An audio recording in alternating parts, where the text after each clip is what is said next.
कुस्तुनतुनिया का आर्क।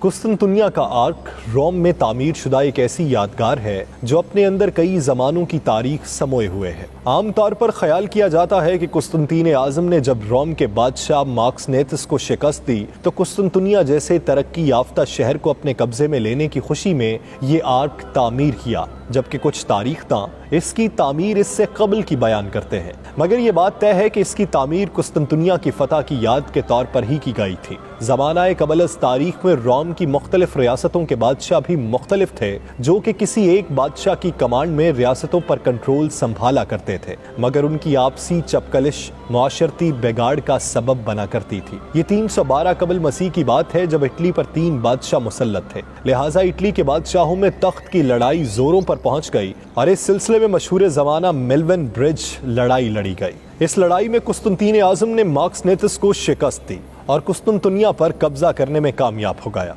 इसके बाद ये यादगारी दरवाज़ा ऐसे सभी बादशाहों को खुशामदीद कहने का जीना बन गया जो भी कुस्तुनतुनिया को फतह करते हुए शहर दाखिल होता, क्योंकि जो भी फातेह शहर में दाखिल होता इसी आर्क के रास्ते ही अंदर आता था। 315 कबल मसीह की तारीख को मद्देनजर रखें तो यह फतह की यादगार उस दौर की सबसे अजीम और शानदार तामीर थी, जिसकी ऊंचाई 21 मीटर और चौड़ाई करीबन 30 मीटर थी और जिसे देखने के लिए दूर दूर से लोग खिंचे चले आते हैं। इसकी तामीर के लिए एक पथरीली चट्टान की कंक्रीट बनाकर इसे मार्बल में तब्दील करके ईंटें तामीर की गई थीं, जिसने इसकी मजबूती में बुनियादी किरदार अदा किया। ताहम तारीख में आने वाले रोम के कई दीगर बादशाहों ने भी इस आर्क की तामीर की वसअत और दिलकशी में अपना हिस्सा डाला। कुस्तुनतुनिया का आर्क अजमत रफ्ता की याद दिलाने के लिए इटली के शहर रोम में आज भी इस्तादा है।